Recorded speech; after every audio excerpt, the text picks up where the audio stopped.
Então, apresento primeiro o professor João Roberto Faria,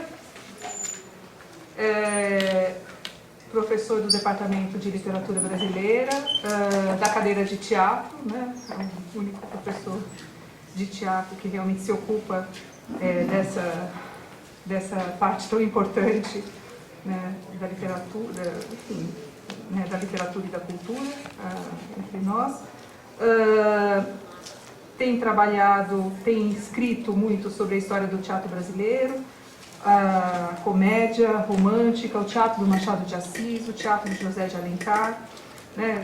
Entre as suas linhas de pesquisa estão as formas da comédia e do teatro brasileiro do século XIX, Machado de Assis e o teatro, as ideias teatrais no Brasil do século XX.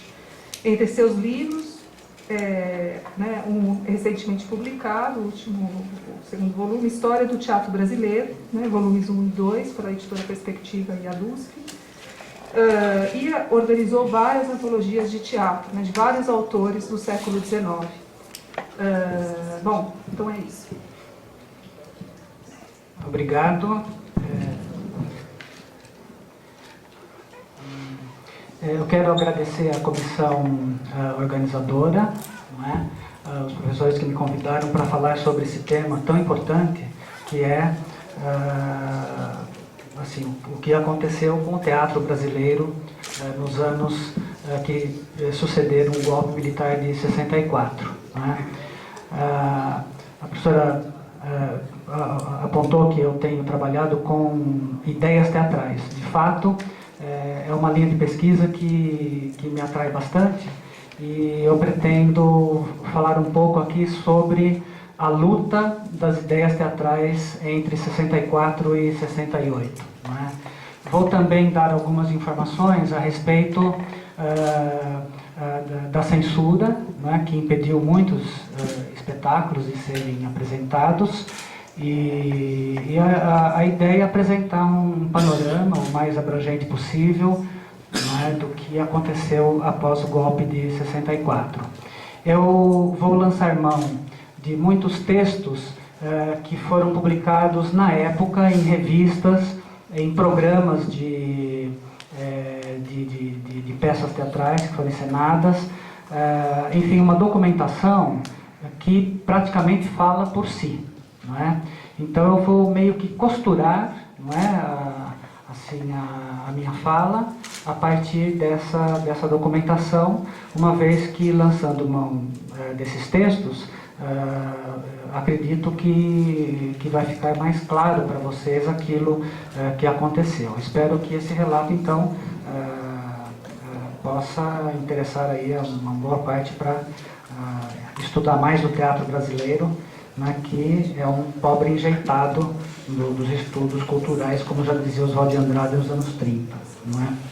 Então, o que nós podemos dizer logo de cara? Não é? Quer dizer, o golpe militar de 64 pôs fim a um tipo de teatro que se fazia no Brasil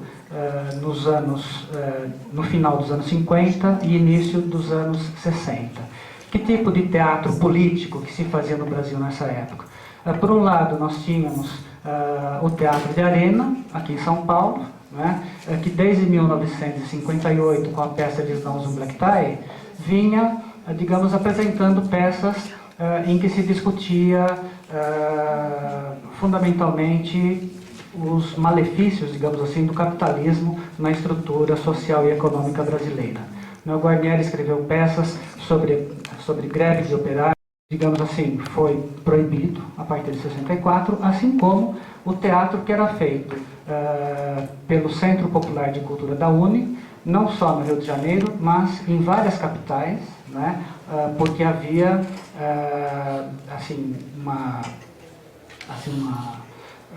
o trabalho da UNE era um trabalho de fazer, digamos assim, que em outras cidades houvesse também a criação do Centro Popular de Cultura.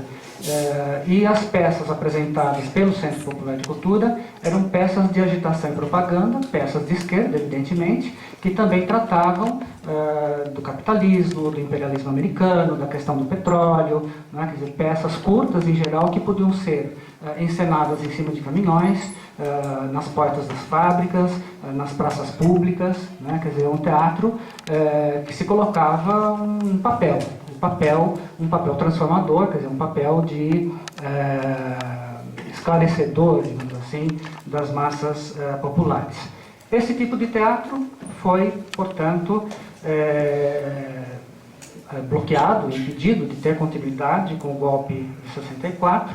No primeiro dia do golpe, o prédio da UNE, no Rio de Janeiro, foi incendiado e o CPC foi desmantelado.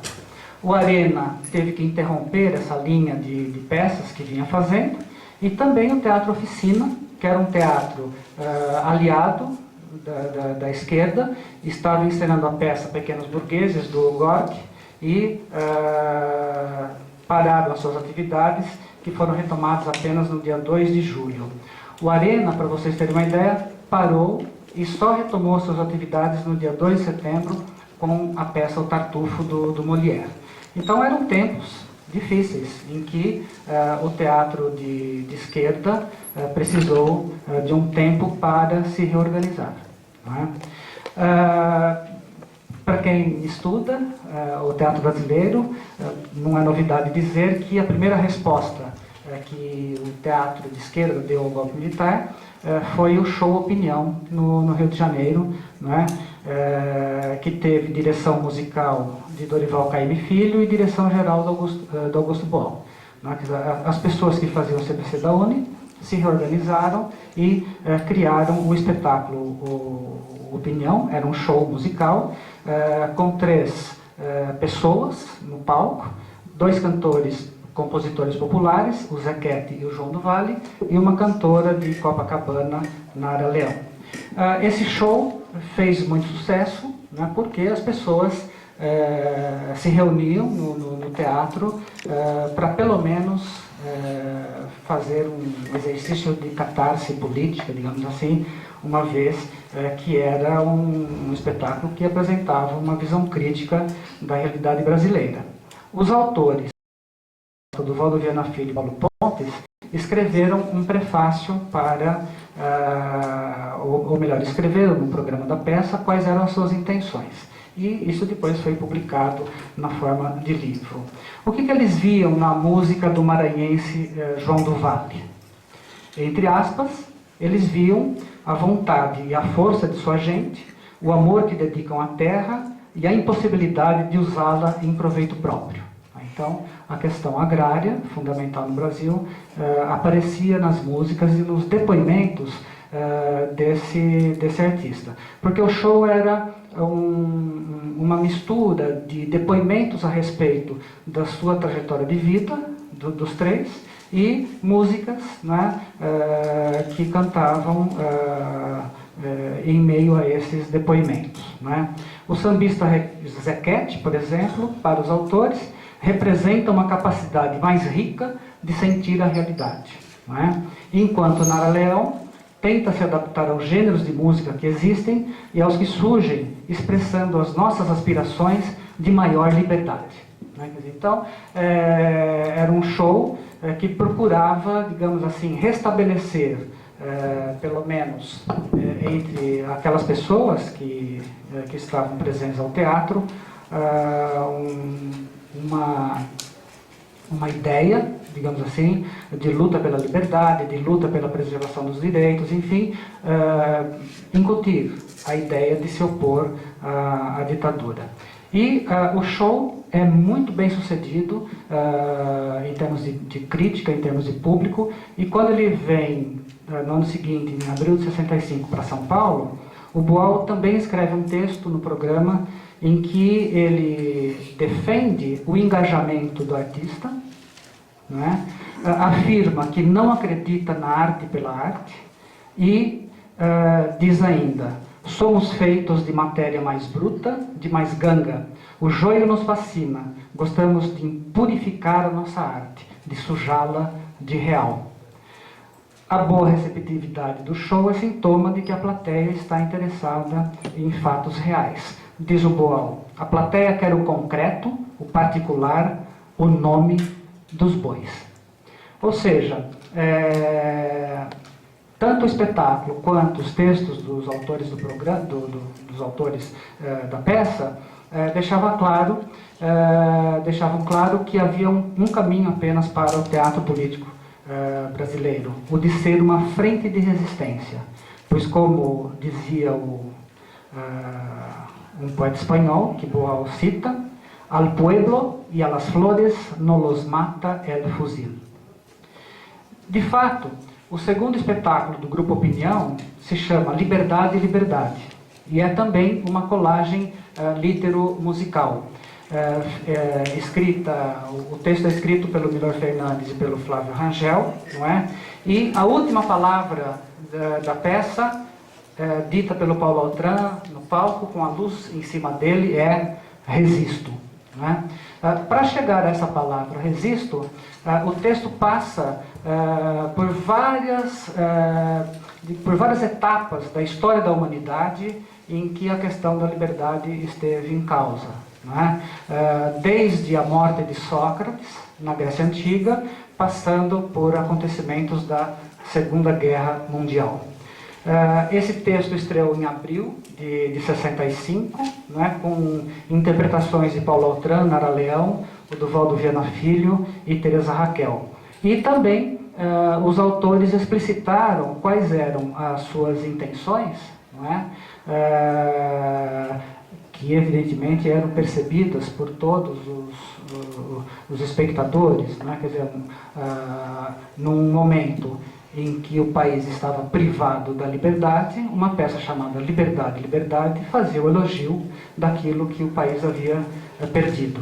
Flávio Rangel, por exemplo, escreve: é evidente que existe um motivo principal para este espetáculo no momento em que vive nosso país. Liberdade, Liberdade pretende reclamar, denunciar, protestar, mas, sobretudo, alertar.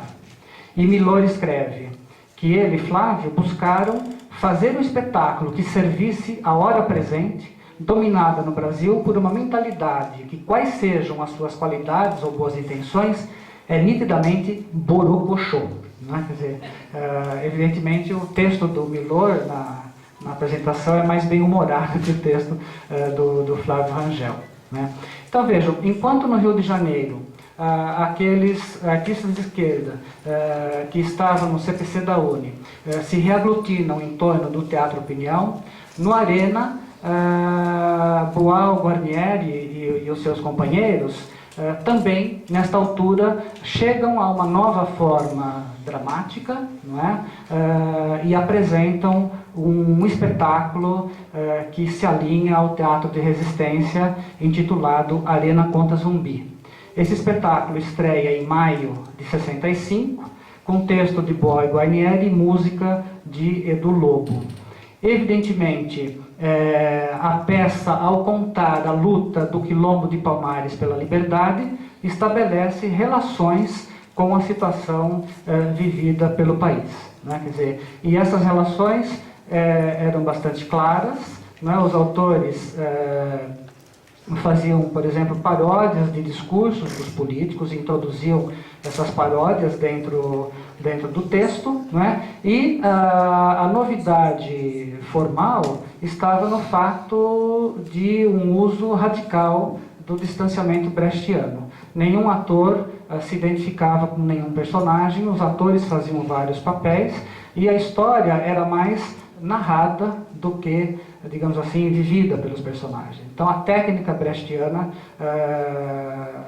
bastante adequada para, digamos assim, o teatro político foi utilizada com muita felicidade pelos autores. Não é? A peça usava de recursos que facilitavam a compreensão da mensagem, digamos assim, e acabou recebendo muitas críticas, inclusive da esquerda.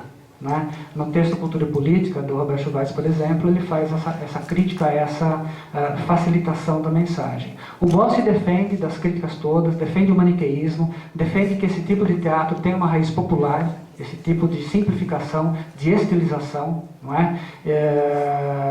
E aposta, digamos assim, na eficácia política de uma peça feita dessa maneira.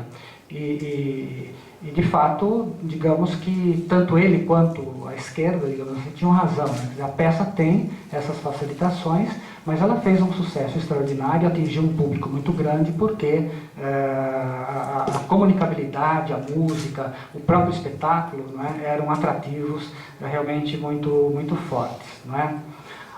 Com que ideia o Boal escreveu o Arena contra o Zumbi, ele e o Guarnieri? Também no programa da peça, num texto intitulado Nós Estamos em Guerra, não é? Eles explicam que tiraram a ideia de um texto de um bispo de Pernambuco que dizia assim: o hábito da liberdade faz o homem perigoso. Não é?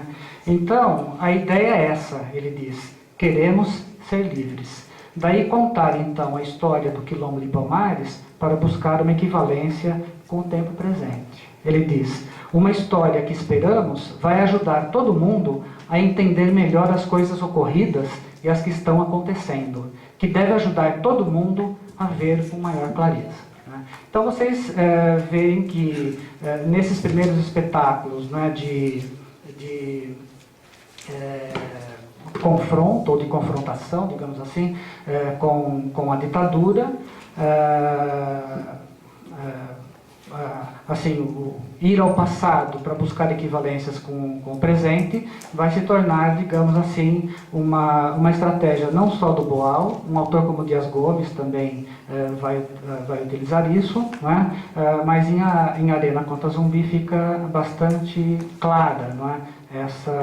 essa ideia. Não é?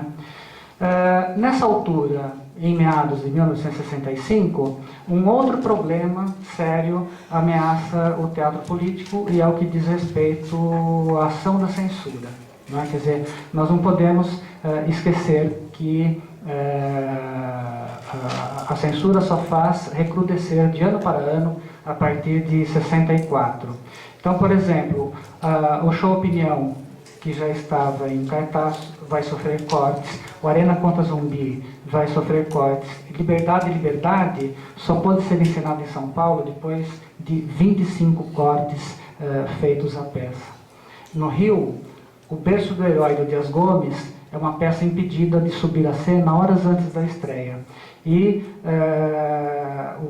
essa peça, como vocês sabem, é o ponto de partida do Dias Gomes para a novela Roque Santeiro, né? E gira em torno de um desertor do exército brasileiro, na FEB, na Itália, e que é tido como morto e tido como herói na pequena cidade que vive da sua memória, e todo o comércio gira em torno disso. É claro que uma peça que colocava um desertor nas fileiras do exército tinha poucas chances de ser liberada em 1965. Mas, pior que tudo, os militares proibiram e os autores insistiram na encenação, e a ordem de proibição acabou sendo uma ordem expressa de um civil, o governador na época da Guanabara, chamado Carlos Lacerda. Né? Muitas peças são proibidas em 65. Por exemplo, Morte e Vida Severina, que depois vai ser liberada e encenada pelo Tuca de São Paulo, é um dos mais emblemáticos espetáculos desse teatro crítico de resistência que nós tivemos durante a ditadura. O texto poético e muito bonito do João Cabral de Melo Neto não poderia ser, digamos assim, censurado. É uma poesia que você iria censurar. A censura proibiu, mas depois acabou liberando o espetáculo, que mostrava, como vocês sabem, a comovente história de um retirante nordestino que caminha do sertão ao litoral de Pernambuco, deparando sempre com a miséria e a morte no seu caminho. As agressões ao teatro aumentam em 66 e 67 com ações policiais. Em agosto de 66, a polícia invade o Teatro Jovem no Rio para impedir um debate sobre Brecht. Depois de 3 dias, o debate é liberado. Em outubro, artistas cariocas que apresentavam a peça Joana em Flor, de Reinaldo Jardim, em Maceió, são presos e os exemplares do texto queimados em praça pública. A censura manda tirar a carta testamento de Getúlio da montagem da peça O Homem do Princípio ao Fim, de Miller Fernandes. Em julho de 67, a polícia cerca o Teatro Opinião no Rio para impedir a encenação de Navalha na Carne, do Plínio Marcos. São apenas alguns dos casos, né, que eu poderia ainda relatar a vocês, mas esse registro está no livro O Palco Amordaçado, de Jan Michalski, né? Então fica essa referência para vocês.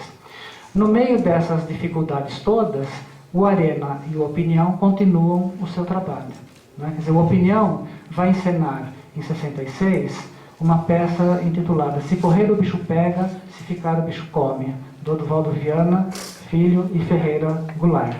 A ação dramática é situada no Nordeste, envolvendo o eterno conflito entre proprietários rurais e trabalhadores sem terra. E apesar da seriedade do tema, os autores optaram pelo registro cômico da farsa rasgada, porém lançando mão de versos metrificados e rimados à maneira da literatura de cordel. Os recursos épicos evitam a empatia entre palco e plateia e provocam o necessário distanciamento para que a visão crítica da realidade nordestina possa ser apreendida na estrutura alegórica da peça, que é uma reflexão sobre o impasse político vivido pelo país. O bicho é o governo militar que encurrala a todos. Na apresentação da peça, os autores explicam as razões políticas, artísticas e ideológicas que os motivaram.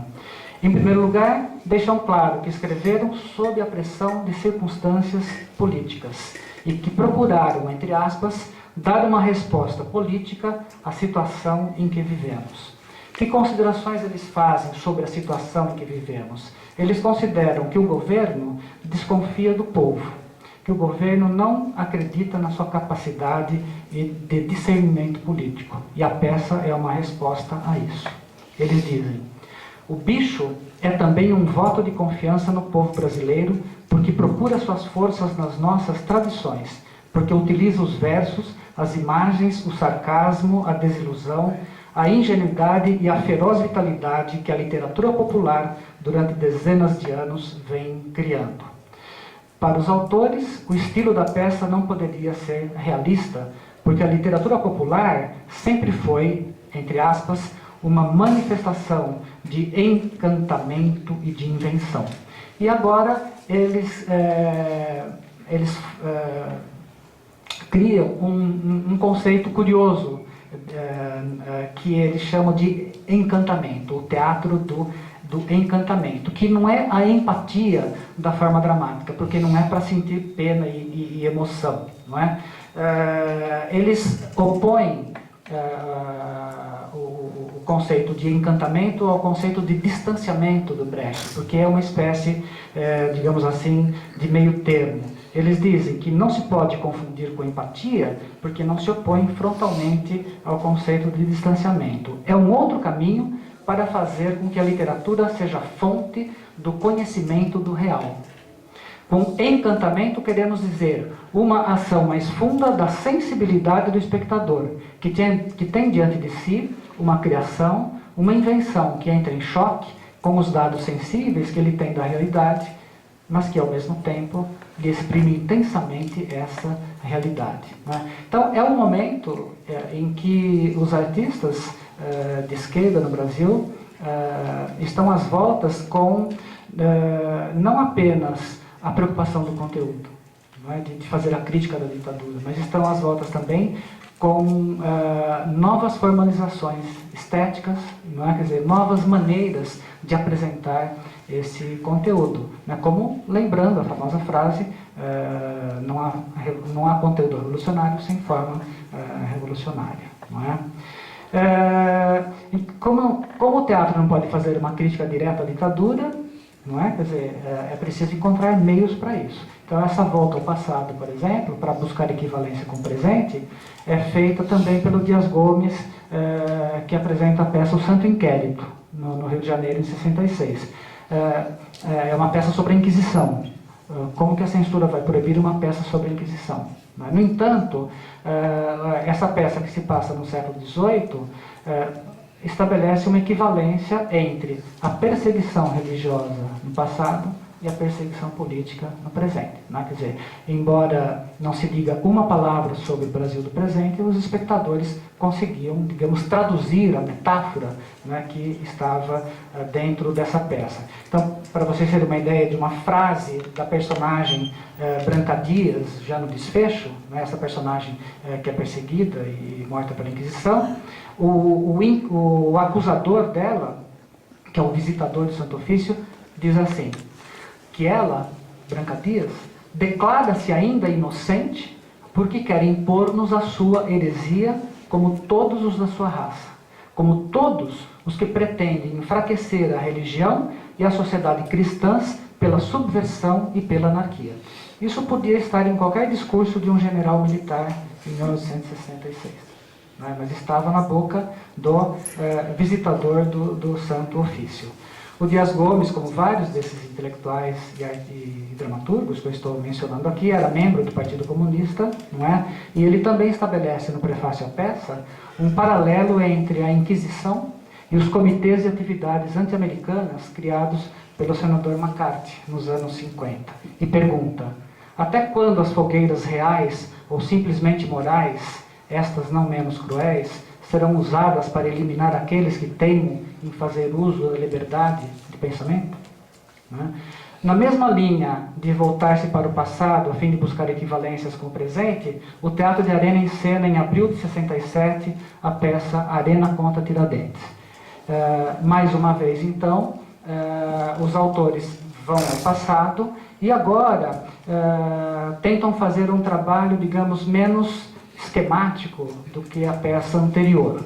O Boal diz que a equivalência com o presente está no fato de abordar uma revolução que tinha todas as condições objetivas para dar certo e que fracassou.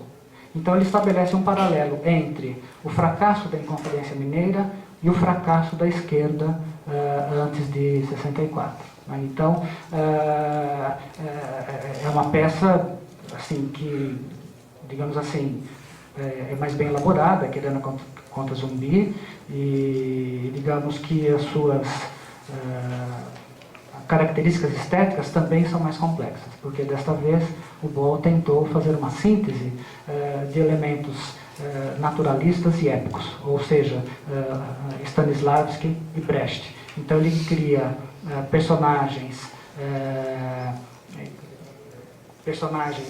que devem ser interpretados de maneira distanciada, e o personagem central tem a função protagônica, ele trabalha em cena como um personagem naturalista.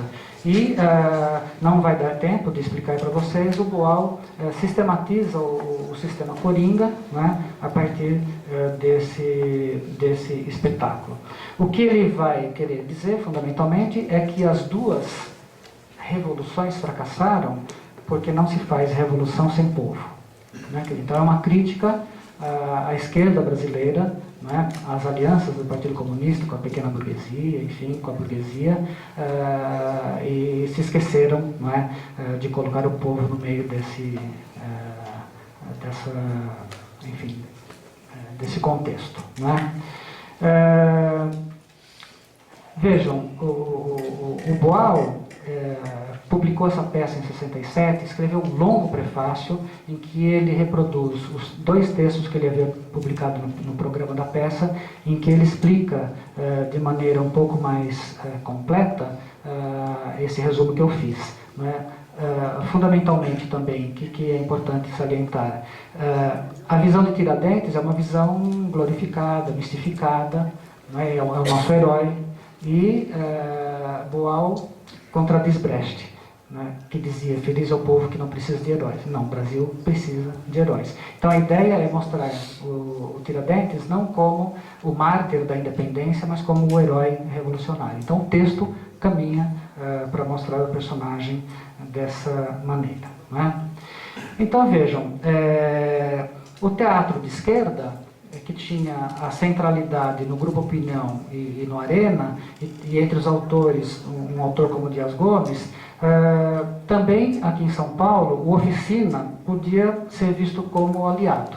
O Oficina não vinha encenando peças brasileiras, ele vinha encenando peças de Gorky, como Os Pequenos Burgueses e Os Inimigos, mas também vinha introduzindo elementos épicos nas suas montagens, né? O que vai acontecer em 67 é que é importante nós caracterizarmos aqui.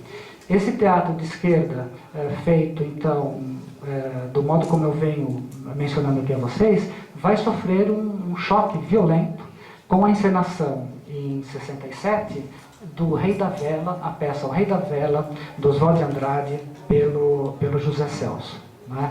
Por quê? A peça do Oswald é uma peça que faz uma crítica feroz ao capitalismo brasileiro, a sua dependência em relação ao capital americano, usa do deboche, da caricatura, do rebaixamento para mostrar essa nossa burguesia, não é? E o Zé Celso havia lido essa peça, não tinha gostado, mas em 67, de repente essa peça apareceu que falava sobre o aqui e o agora, como ele escreve, não é? Então, esse espetáculo, O Rei da Vela, é um espetáculo anárquico, debochado, crítico e quase, digamos assim, resvalando pelo irracionalismo. Ou seja, não é a crítica que a esquerda estava acostumada a ver no teatro, não é?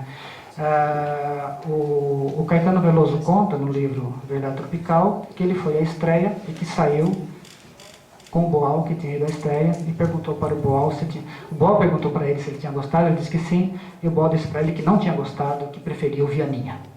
Então, ou seja, o Boal percebeu bem o que era o espetáculo. E as posições políticas de Boal e Zé Celso ficaram mais claras no início de 68, quando ambos responderam a seguinte pergunta, quando ambos foram entrevistados pelo número 1 da revista A Parte, uma revista do TUSP, que só teve 2 números naquela época, em 68, depois ela foi retomada agora. E eles pediram 2 depoimentos sobre o teatro brasileiro hoje, um para o Boal e um para o Zé Celso. E aí, lendo esses depoimentos, nós não temos dúvida de que o teatro de esquerda, naqueles moldes, tinha agora um adversário de peso. As respostas do Boal são as respostas esperadas, né? Ele faz a defesa do teatro do CPC, ele faz a defesa do engajamento, ele diz que o teatro mais esclarecido não se cansou de botar a boca no mundo durante os primeiros anos da ditadura, né? Quer dizer, então ele vai por essa linha de raciocínio, e quanto que o Zé Celso faz uma crítica feroz ao teatro político de esquerda, dizendo: hoje eu não acredito mais na eficácia do teatro racionalista. E mais, o teatro não pode ser um instrumento de educação popular, de transformação de mentalidades na base do bom meninismo. Ou ainda, nós não podemos ter um teatro na base dos compensados do TBC, nem da frescura da comédia dell'arte de interpretação, nem do russismo socialista dos dramas piegas do operariado, nem muito menos do joanadarquismo dos shows festivos de protesto. Dá para ter uma ideia, então, de quem ele estava falando, né? Quer dizer, de todo o teatro da esquerda, do Arena, do Opinião, que se pautavam pelo cartilismo e pedagogismo barato. O nível de discussão, então, assim, a temperatura subiu, não é? Nós sabemos que depois do Rei da Vela, a Oficina caminha por um teatro irracionalista e vai se dissolver mais à frente, não é? E essa entrevista do Zé Celso depois foi republicada na revista Civilização Brasileira, ela se tornou um texto importante para entender essa cisão que há no teatro de esquerda entre nós, não é? E o Boal, que tinha feito apenas um depoimento curto, quando viu o depoimento do Zé Celso e toda essa crítica, se sentiu obrigado a responder, e a resposta veio rapidamente quando ele organizou a primeira Feira Paulista de Opinião, que era um espetáculo que tinha vários textos curtos do Lauro César Muniz, do Jorge Andrade, do Plínio Marcos, não é? E que tinha sofrido mais ou menos aí uns 70 e tantos cortes, 71 cortes. E no dia 7 de junho de 68, Cacilda Becker subiu no teatro e falou: vamos fazer aqui um ato de desobediência civil, vamos encenar essa peça sem cortes. Quer dizer, então a peça foi encenada, depois ela perdeu o emprego na Bandeirantes, enfim, ela acabou sofrendo as consequências disso. No prefácio, no texto do programa, o Boal então faz um levantamento ou um balanço do teatro brasileiro de esquerda que vinha vindo desde 64 até aquele momento. E ele diz que o teatro brasileiro tem 3 vertentes principais. Uma, neorrealismo. 2, sempre de pé. 3, Chacrinha e Dercy de sapato branco. Então, essa terceira vertente, vocês imaginam quem seja. Não é? O neorrealismo são as peças do Plínio Marcos. Ele diz, são peças de esquerda, mas elas utilizam uma forma dramática que é superada e não uma forma épica para falar de conteúdos sociais. Então é uma peça que pode gerar pena, pode gerar uma empatia filantrópica na plateia, mas ela carece de combatividade. A linha sempre de pé é a linha do Arena, Arena contra Zumbi e Arena contra Tiradentes, né? E o Boal defende essas formas mais esquemáticas, né? Porque com isso, digamos assim, as mensagens, né? Passam mais rapidamente. O problema é que o Boal acusa. Fazemos esse teatro num teatro de 180 lugares. Seria bom fazer isso para o povo, como o CPC fazia, mas não era possível, sob a ditadura, retomar as experiências do CPC. E a terceira linha do teatro brasileiro, Chacrinha e Dercy de sapato branco, é a linha do teatro oficina, que Boal diz, politicamente é uma tendência que, tendo sua origem na esquerda, mais se aproxima da direita. Ele cita trechos da entrevista que o Zé Celso deu à revista A Parte e vai desmontando, digamos assim, todos os argumentos do Zé Celso e faz uma crítica dura ao tropicalismo, não é? Um teatro que quer épater les bourgeois, mas consegue apenas enchanter les bourgeois, não é? Um teatro no qual se vê uma avalanche inglesa misturada com a crueldade provinciana copiada de Grotowski e Living Theatre. Não é? Quer dizer, tudo isso que eu vim aqui dizendo a vocês dá uma ideia do nível de debate, né, que havia no teatro brasileiro. E o debate se intensifica em 68, quando a revista Civilização Brasileira publica um caderno especial dedicado ao teatro. São 17 textos, né, que fazem um balanço da situação teatral, e é claro que agora faltam 2, 3 minutos, eu não vou poder comentar aqui. O que eu posso dizer para concluir? Que entre 64 e 68, o teatro brasileiro enfrentou o desafio de ser criativo e crítico da realidade, apesar da opressão da direita e da censura. E o pior estava por vir. Em 13 de dezembro de 68, o governo militar decretou o AI-5, e aí o que tinha sido possível fazer antes de 68 tornou-se impossível. E o teatro vai trilhar outros caminhos, né? Quer dizer, o teatro de esquerda vai ser sufocado, apenas alguns autores vão conseguir driblar a censura por meio da metáfora, e nessa altura o Brasil já está também se apropriando, digamos assim, dos valores culturais da contracultura, né? Então as soluções individuais, a droga, o rock, o hippie, isso começa a fazer parte da nossa paisagem e vai dar num teatro que é um teatro, digamos assim, que vai ter a repulsa, o repúdio tanto da direita quanto da esquerda. Para a direita é o fim dos tempos, o sexo, a liberdade sexual, a droga e assim por diante, e para a esquerda é puro escapismo, né? É pura adesão ao consumo. Né? Quer dizer, então eu vou parar por aqui porque depois no debate a gente pode avançar um pouco até 79, mas o que eu queria mesmo dizer é o que eu apresentei. Obrigado.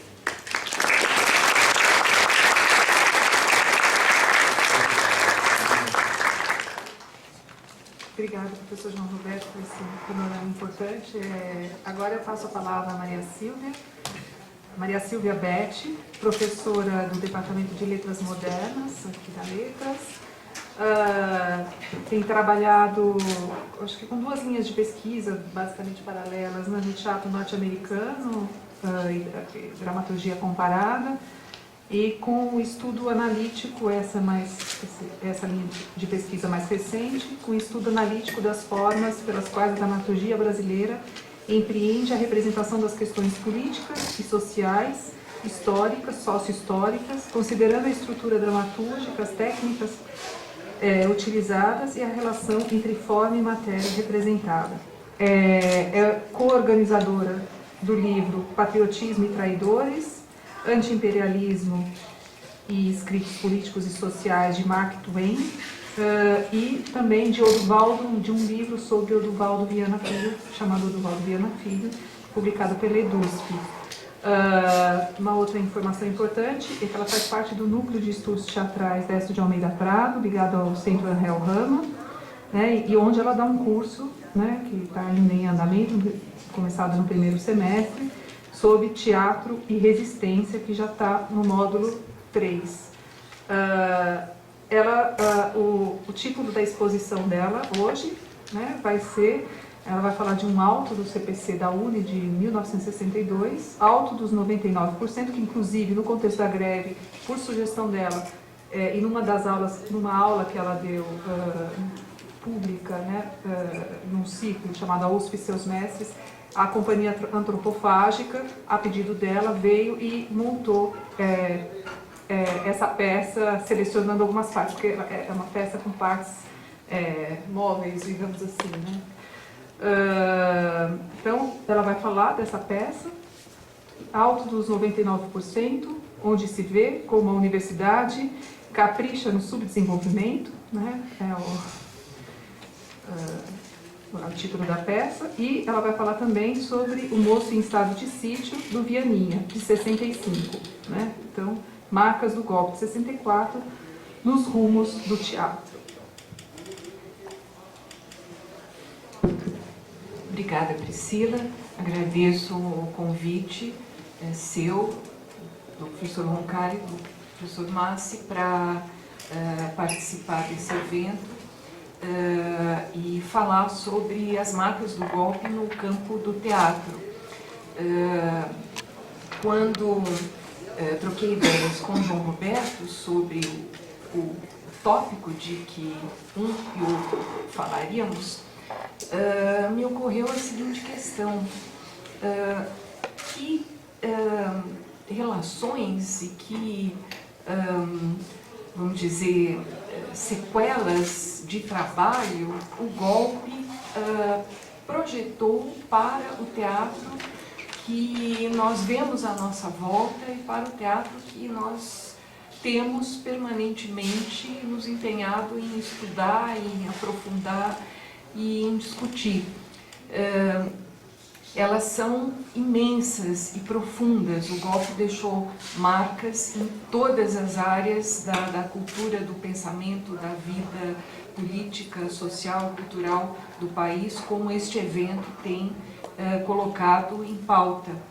Mas me ocorreu que, no que diz respeito ao teatro, se for possível empreender uma síntese, fazer um recorte, essas duas peças que eu propus, que são completamente diferentes entre si, colocam questões que nos dizem muito respeito e que dizem respeito a todos os desafios que eu tenho visto permanentemente os grupos de teatro enfrentando no contexto em que a gente se encontra.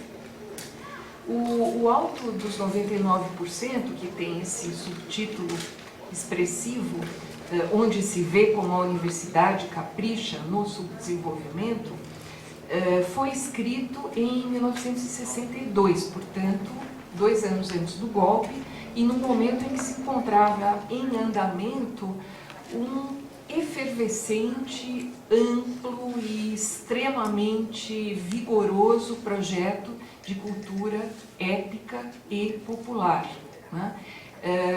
O Centro Popular de Cultura, que foi articulado a partir da montagem de A Mais-Valia Vai Acabar Seu Edgar, do Oduvaldo Viana Filho, que Chico de Assis dirigiu na Faculdade de Arquitetura da Universidade do Brasil, e a partir dos ensaios e das apresentações que aconteciam num espaço aberto, num anfiteatro aberto, articulou-se um processo de discussões de intelectuais, de jornalistas, de artistas, de cineastas, escritores, atores, e a partir do momento em que a peça cumpriu sua temporada, decidiu-se manter vivo aquele núcleo de discussão e de pensamento e trabalho. E com isso, o nome que foi dado a esse processo foi Centro Popular de Cultura.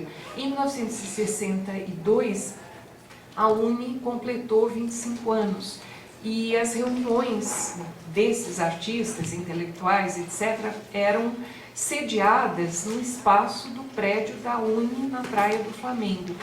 E ao fazer 25 anos, a UNE convida os artistas do CPC para se ligarem a ela na categoria de uma espécie de vamos dizer, seu braço cultural.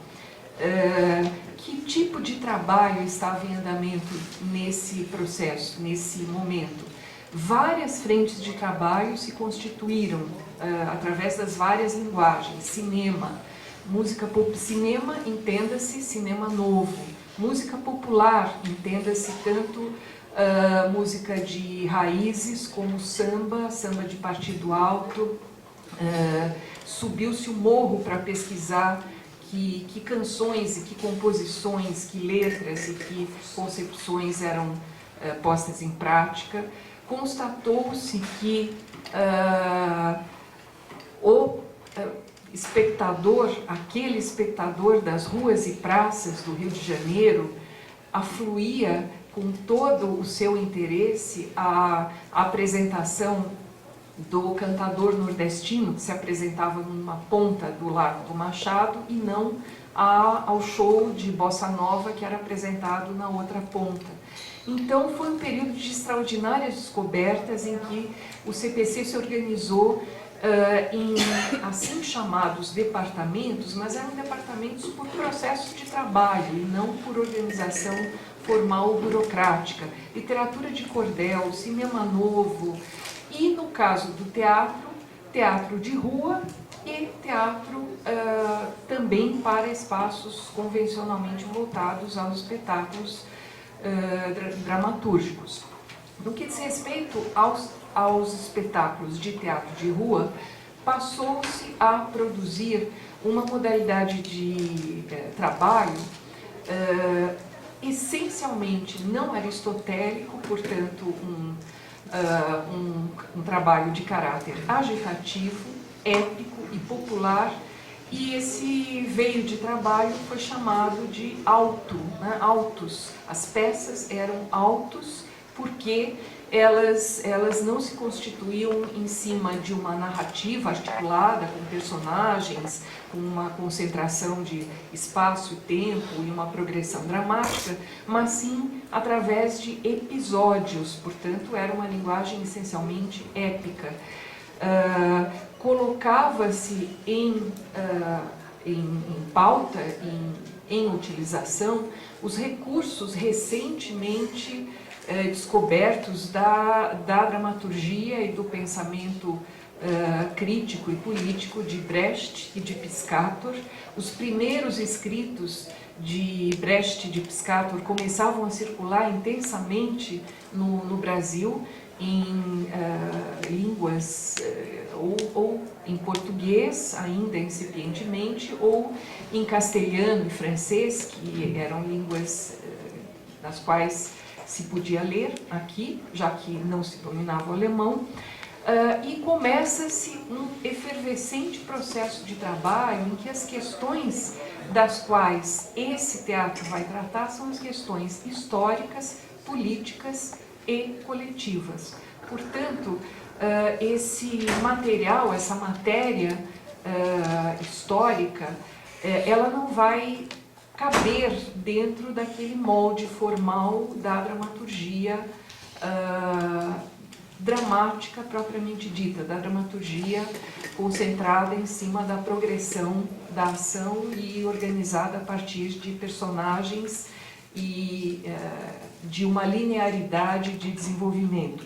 O Alto dos 99% foi escrito no contexto de uma grande discussão que estava eclodindo em todas as universidades, em todas as frentes de educação e de alguma forma de trabalho ligado ao ensino na época, que era a premência da reforma universitária.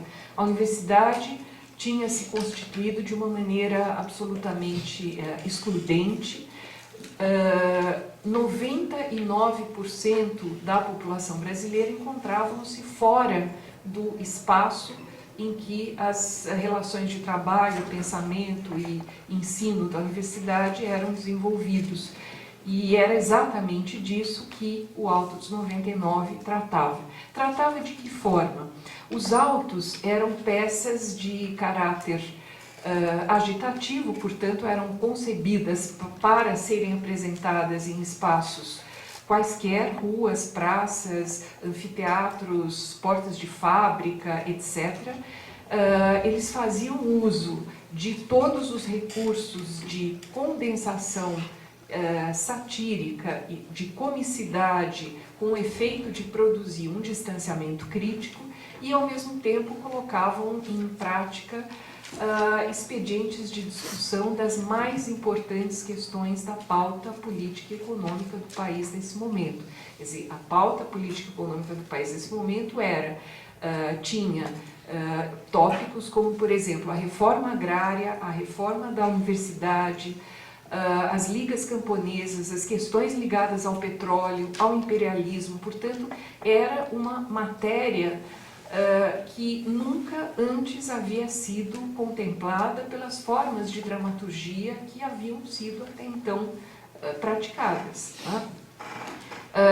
O Alto dos 99% foi criado e apresentado dentro de praticamente todas as univolantes que foram promovidas. As univolantes foram excursões culturais que a UNE organizou por várias capitais do Brasil, com o intuito de deixar filhotes do CPC, núcleos de trabalho do Centro Popular de Cultura. Quer dizer, visava-se não a produção de resultados ou de produtos literais, culturais ou artísticos, mas de plantar as sementes de processos de trabalho. Uma das coisas que mais impressiona quando a gente toma para análise o Alto dos 99% e Moço em Estado de Sítio é o fato de que apenas 3 anos separam uma peça da outra. E, no entanto, a distância de condições históricas, políticas e contextuais é imensa. Moço em Estado de Sítio é uma peça que Vernin escreveu em 1965, num momento em que, como o João Roberto muito bem situou, havia se constituído o Grupo Opinião.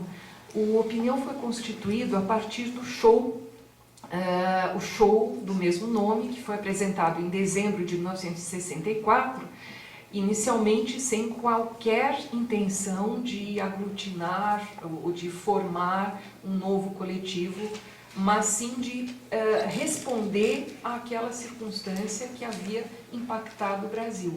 Quer dizer, o golpe de 64 abortou o mais importante, vigoroso, prolífico e amplo processo de cultura épica e popular que o país já tinha conhecido. Quando o golpe é decretado, em 1º de abril de 64, estava-se às vésperas da estreia de uma peça que o Vernin havia escrito para a inauguração do teatro que seria o espaço teatral da UNE, no Rio de Janeiro. Essa peça foi Os Azeredos mais os Benevides, era uma peça escrita em moldes épicos, e ela tratava da difícil crítica do processo de aliança de classes e pontuava para os descaminhos que poderiam surgir daí. A peça não estreou por motivos óbvios, o Teatro da Uni não foi inaugurado, o prédio da Uni foi cercado pelas tropas policiais, foi bombardeado, fechado, e os integrantes, os ativistas do CPC que lá se encontravam, entre eles Vianinha, Carlos Vereza, tiveram que, após resistir até os últimos minutos, tiveram que deixar o prédio pelos fundos e fugindo das rajadas de metralhadora. Isso se passou em 1º de abril, e entre abril e 13 de dezembro, que é a data de estreia do show Opinião, nenhuma forma de trabalho conseguiu se articular. Os egressos do CPC se dispersaram, vários deles perseguidos, impossibilitados de trabalhar, impossibilitados de escrever, desnorteados com as perspectivas da própria esquerda, flagrada diante da violência do golpe.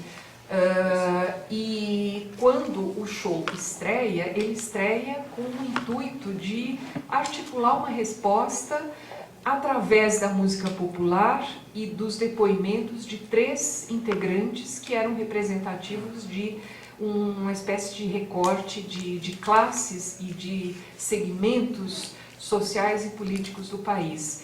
O compositor João do Vale, maranhense, que vinha do contexto da terra, das lutas agrárias, das lutas pela reforma agrária, pela posse da terra, o compositor de sambas de morro, Zequete, e a cantora de música popular, Nara Leão, que algum tempo depois seria substituída pela então jovem cantora e revelação Maria Bethânia, que Vianinha havia conhecido em Santo Amaro da Purificação, na Bahia, num contexto de viagem do CPC, do contexto do CPC.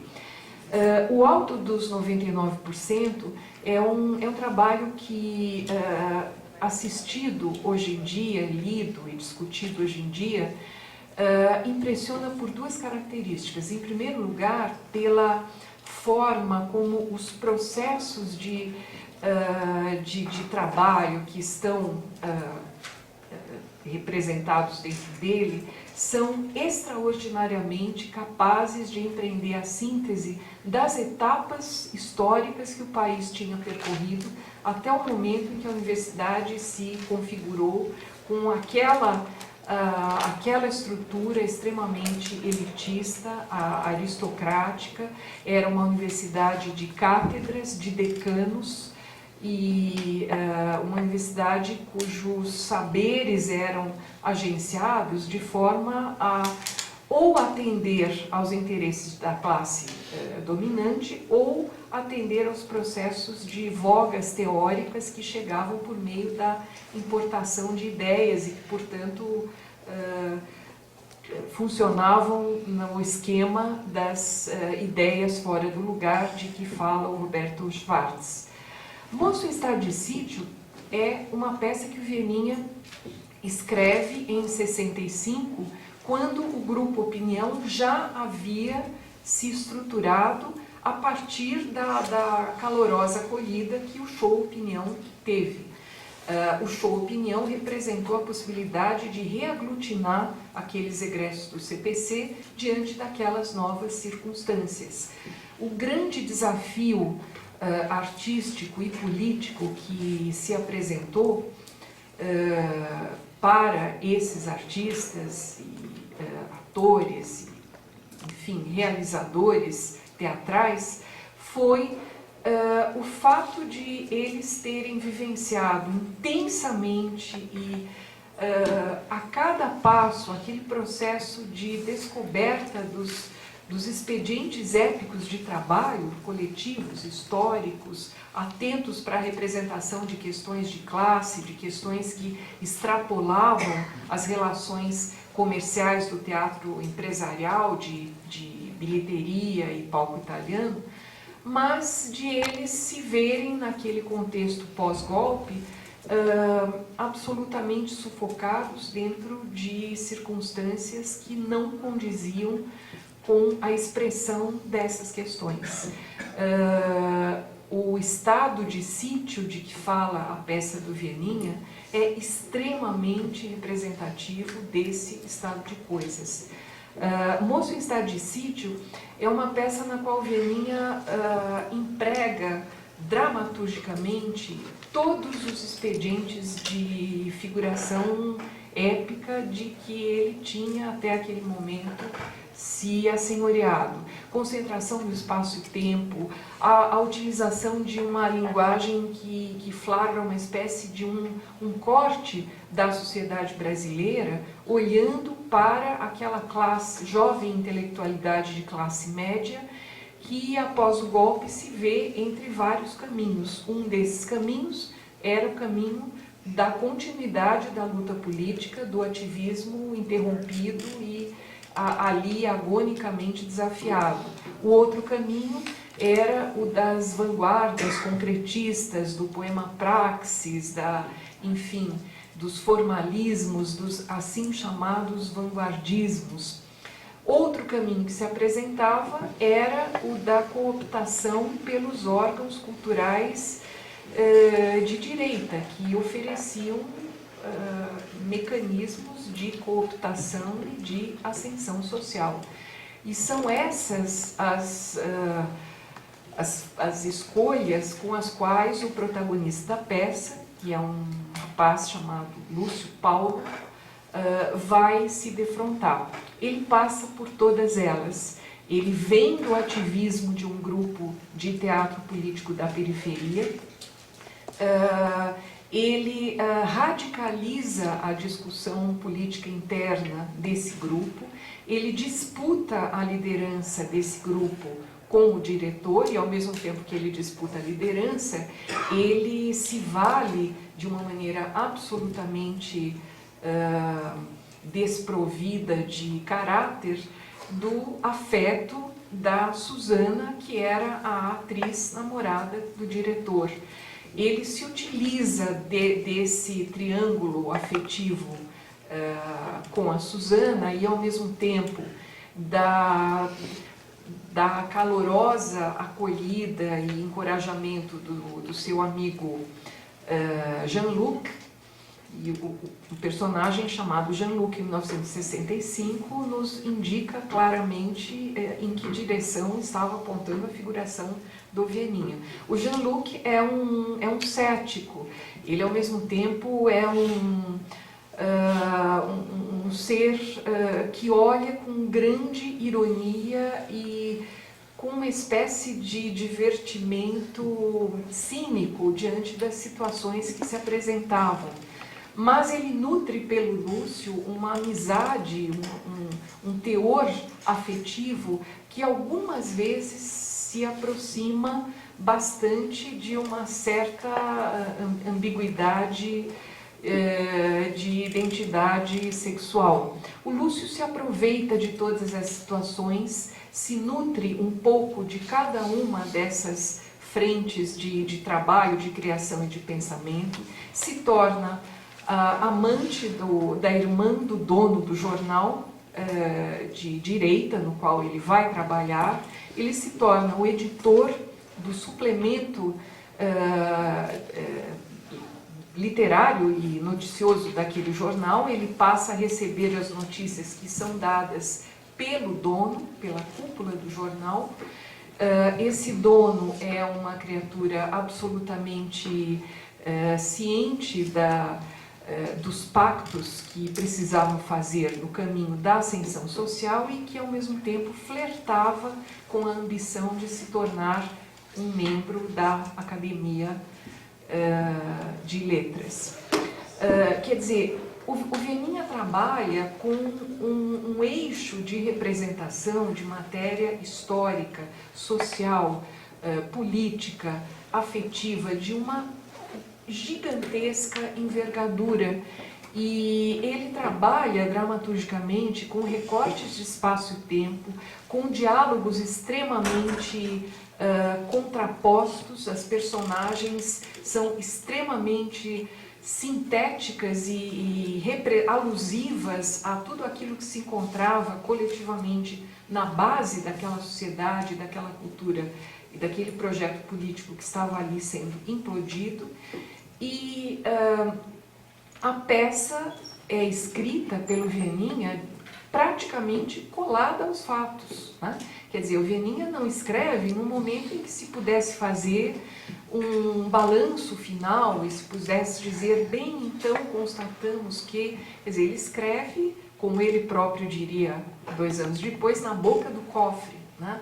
Na premência, no calor da fluência daqueles enfrentamentos políticos e históricos, um momento em que o PCB estava sofrendo gravíssimas defecções, dissidências de quadros históricos como Marighella, como Joaquim Câmara Ferreira e tantos outros, no momento em que os grupos de esquerda armada estavam se articulando, no momento em que aqueles setores da cultura que Vianinha chamaria de vanguardistas estavam se articulando e, ao mesmo tempo, como o João muito bem pontuou, os setores da assim chamada contracultura, né?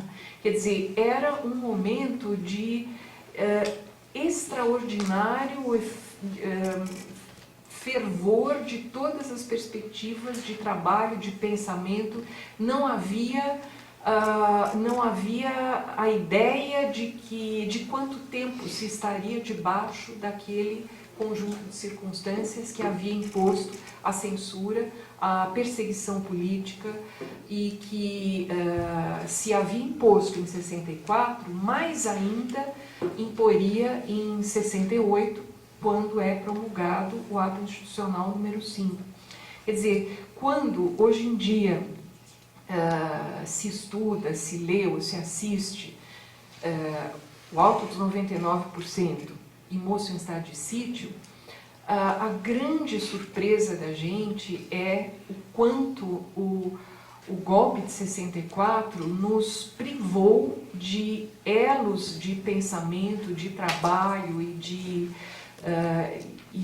de criação, e o quanto esses trabalhos passaram a demandar no sentido de estudo, porque aquilo que era criado na efervescência das lutas dentro dos autos do CPC da UNE, quer dizer, não se ia para a biblioteca ou para um centro de pesquisa descobrir como se deveria tratar daquelas questões. Aquelas questões estavam eclodindo e sendo vivamente, ricamente debatidas de todas as formas e em todos os lados. Da mesma forma, em Moço em Estado de Sítio, ainda que debaixo do silenciamento, do sufocamento da censura e da perplexidade da suspensão final da peça, quando Lúcio Paulo, flagrado pelo avanço das tropas que vem ao encontro dele e da atriz Suzana, do grupo de teatro político, a abandona, foge, se refugia no seu próprio apartamento, onde estava esperando a sua amante rica, irmã do dono do jornal. O telefone toca, cobrando dele uma posição, e ele diz, fala que eu não estou, fala que eu não sei.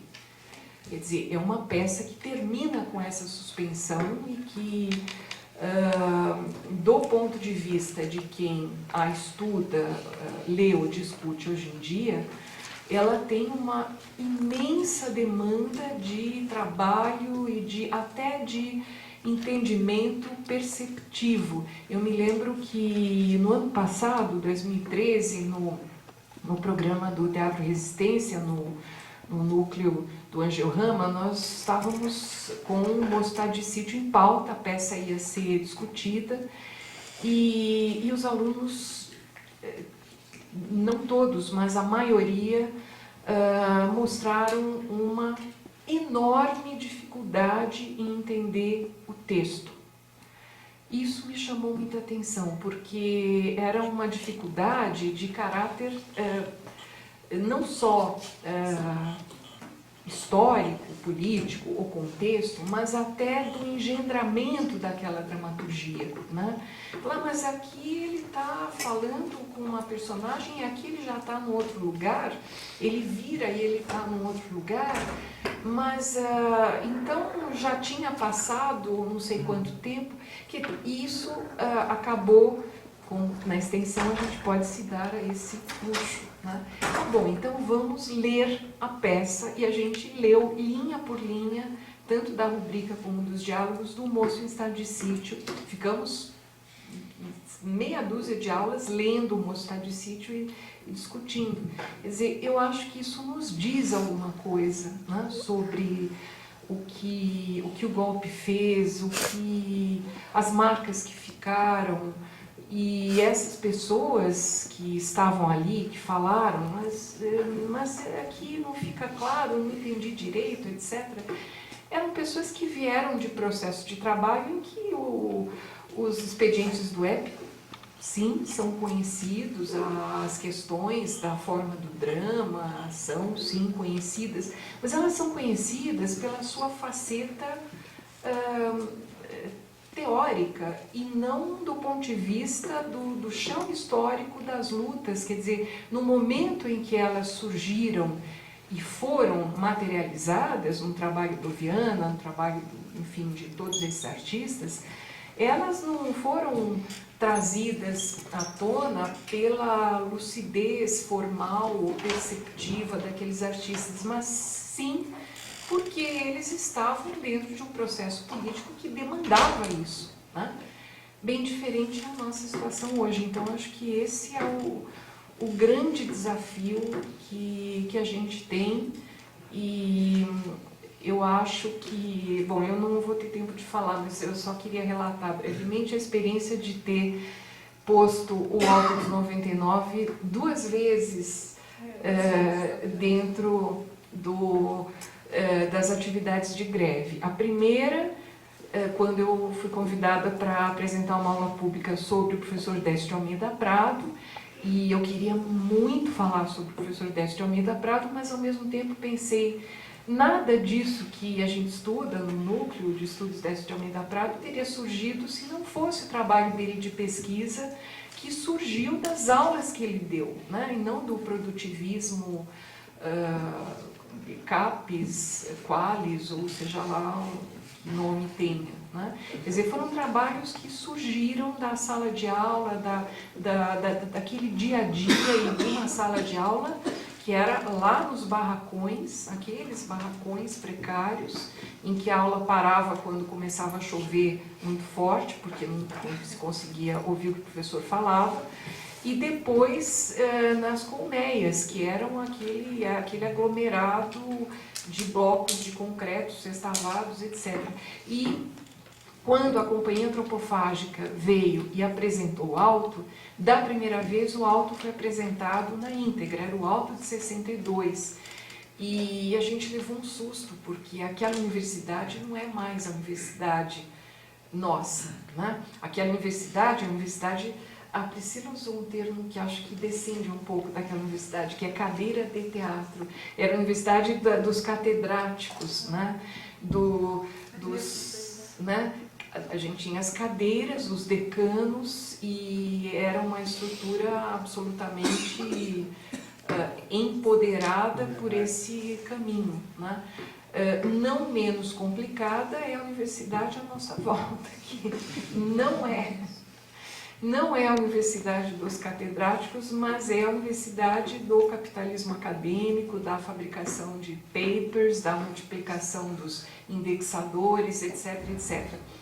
E aí eu falei longamente com o diretor da Antropofágica, Tiago Vasconcelos, e incumbi o Tiago de atualizar o Alto com a nossa sufocante pauta.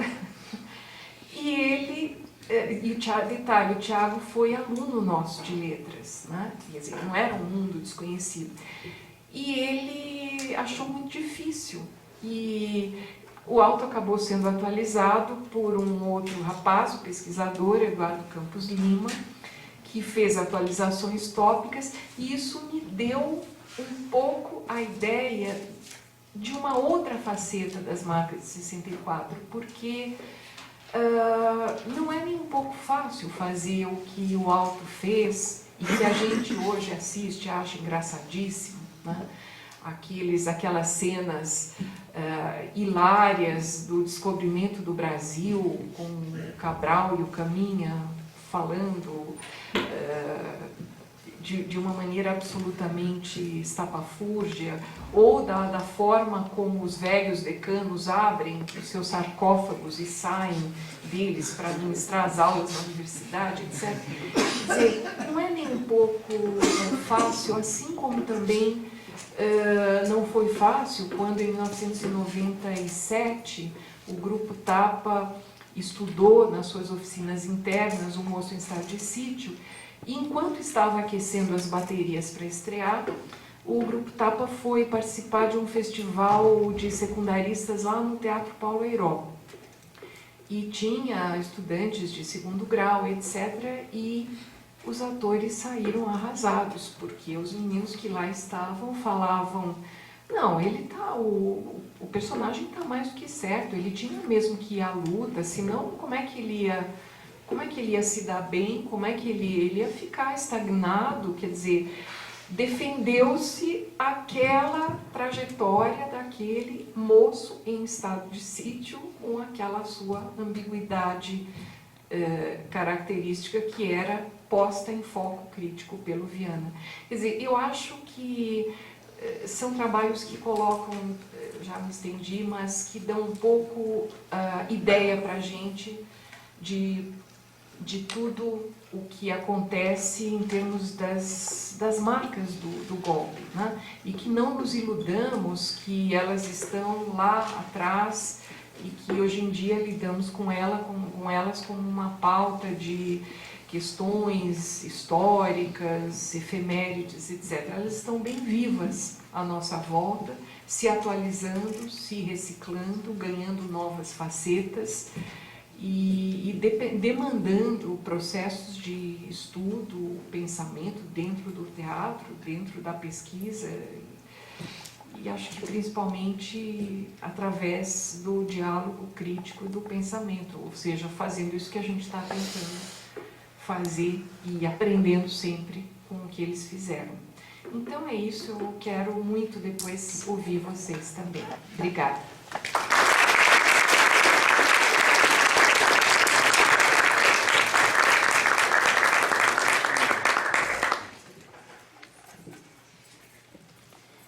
Professora Maria Silvia.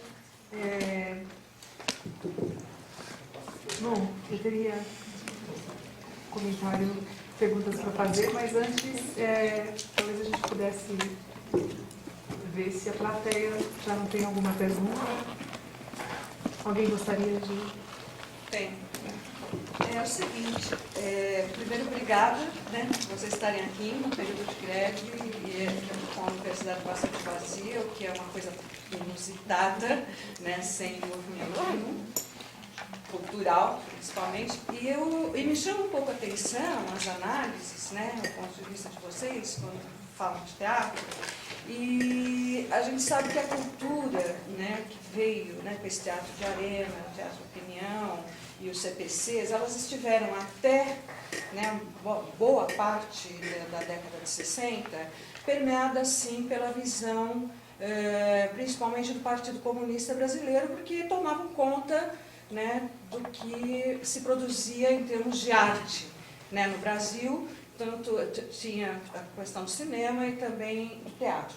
Agora, o que me chamou a atenção é que a análise sempre para um pouco neste ponto de vista e não vai um pouquinho além, porque além do PCdoB, das visões onde se tratava a arte como realismo socialista, ela foi um pouquinho além. Né? A peça Roda Viva, eu acho que foi um marco, que é impossível a gente falar de teatro e não citá-la. Né? Porque ela foi encenada em 1968, ela não fazia parte, ela foi dirigida também pelo Zé Celso Martínez Correia. Eu acho que junto com o Rei da Vela, né, ela se torna um marco com essa ruptura, com essa visão, né, stalinista, vamos dizer assim, de arte e um pouco professoral, né? E ela coloca questões e ela sofre, nas apresentações que ela teve, uma agressão do CCC em loco, né? Foram 100 na primeira, se não me engano, 100 pessoas do CCC que invadem a peça em julho de 68 e depois de uma segunda apresentação, a mesma coisa. Pelo que eu me lembro, ela foi apresentada num teatrinho meio careta do Rio de Janeiro, Teatro Princesa Isabel, e teve essa repercussão, e ela representou, de certa forma, o que o teatro significava naquele momento, naquele ponto de vista. Né? Nos anos seguintes, parece que nas falas todas, eu não digo só em relação ao teatro, mas tanto em literatura, de ontem e tal, parece que na década de 70, existe um mito que no governo Geisel houve uma ditadura mais branda, e não houve, não existiu ditadura branda, né, e ditadura mais forte, embora o PC e outras correntes mais fortes, né, que dominavam a cultura estivessem caladas, tinha um movimento muito grande, e o teatro ele serviu de núcleo de mobilização para o movimento estudantil. Eu estudei aqui na História, todas as manifestações eram pautadas, né, por grupos teatrais, tinham muitos grupos de teatro. Eu participava de grupos de teatro desde a minha escola estadual, a gente discutia Brecht, né, assim, pretensiosamente, né, a gente discutia Brecht, falava que o importante era a arte, mas fazia os fuzis da senhora Carrard, né, ensinando, ia para a periferia e tal. E, quer dizer, existia um grande movimento, sim. Isso nunca é colocado. O que eu quero dizer, assim, é que existe uma visão de arte que foi colocada lá atrás, entendeu? E que ela continua nas críticas, nas visões, quando a gente resgata a história. Né? E o teatro ele perde um pouco de importância nesse contexto universitário, exatamente quando a indústria da cultura, que aliás é o tema da Roda Viva, né? Que é quando a indústria da cultura realmente é implantada, né? Tem todo um projeto da ditadura, né, em relação à televisão e tal, aí o pessoal vai, né, principalmente o pessoal do PC, tem muita gente do PC que vai para a televisão, Dias Gomes, né, tal, tem, e a gente não vê, hoje é impressionante, a USP não tem grupo de teatro. Né? Antigamente tinha na ECA, tinha na EAD, tinha aqui na História, o DCE, medicina, tinha o primeiro ano do DCE, que foi em 76, quando a gente reconstruiu o DCE, tinha um grupo de teatro do DCE que era o aglutinador, a gente dormia aqui, eu dormia aqui nesse teatro, para poder, porque as urnas foram roubadas e tal, né? Então, quer dizer, a visão que se tem esquece que outras forças que não Partidão, que não PCdoB, elas atuaram depois disso, até a década de 80, né? Então, eu acho que Roda Viva ela não pode ser nunca esquecida, eu acho. Foi um marco mesmo. Vocês preferem recolher perguntas e começar a responder ou vai respondendo? Porque tá. Assim já ninguém esquece o que ela perguntou. Você tem toda a razão nas colocações que você fez. Não é? Nesse texto que eu apresentei, eu acabei não mencionando o espetáculo Os Fuzis de Dona Teresa Carrard, que foi um espetáculo do TUSP. Né? Na revista A Parte número 2, tem uma espécie de um pequeno texto dos estudantes, né? E tem um texto incrível que está aqui no meu, mas eu acabei não falando. Os estudantes criticam tanto o Boal quanto o Zé Celso. Por quê? Porque o Boal, para eles, faz apenas um teatro de estar em pé, é um teatro de exortação, mas é um teatro que não leva ao combate. E o Zé Celso faz um teatro que eles acusam enfim, de ser escapista, de não ser participante, assim por diante. Por quê? Porque nessa altura, meados de 68, quando eles publicam esse texto, já estão, digamos, simpáticos à luta armada, né? E o espetáculo Os Fuzis da Bandeira Carrara, ele termina com uma cena em que os atores no palco entregam rifles para a plateia, né? E no texto eles dizem: o que nós queremos agora é a mobilização. Então o clima político era um clima realmente assim, terrível, né? E é claro, o Roda Viva, nessa altura, se contrapõe a esse tipo de teatro. Né? Quer dizer, o Roda Viva aprofunda, digamos assim, aquilo que o Zé Celso já anuncia no Rei da Vela, não é? E o teatro agressivo que ele propõe no Rei da Vela, no manifesto ele diz assim que o espectador tem que sair da sua letargia e o espectador tem que sair a partir da porrada. A gente tem que dar porrada no espectador, tem que sacudir o espectador. Só que no Rei da Vela ninguém desce do palco. No Rei da Vela... No Roda Viva, sim. Então, Diferença. No Rei da Vela, a agressão é uma agressão sexual, não é? Quer dizer, os atores se dirigem à plateia e xingam, enfim. É um teatro agressivo, de uma certa forma um tanto inócuo, vai dizer o Anatol Rosenfeld num texto bastante importante na época, né? Agora, o Zé Celso no Roda Viva faz os atores descerem a plateia, e a agressão ninguém vai dar porrada, mas enfim, a atriz senta no colo, enfim, né? Quer dizer, tem um tipo de agressão àquele espectador. O Zé Celso se contrapunha a esse teatro de esquerda porque ele dizia que ele queria uma reação individual, uma ação individual do espectador. Ele dizia assim: o público não reage como classe, ele reage como indivíduo. E isso deixou o Boal assim, pé da vida, que ele já se viu falar uma coisa dessa, né? Então vejam, esse tipo de confronto entre duas posições políticas, a gente não sabe onde ele iria, porque vem o AI-5, né? E o AI-5, com o AI-5, tanto o teatro de esquerda quanto o teatro do Zé Celso vão sofrer a ação da censura. Por quê?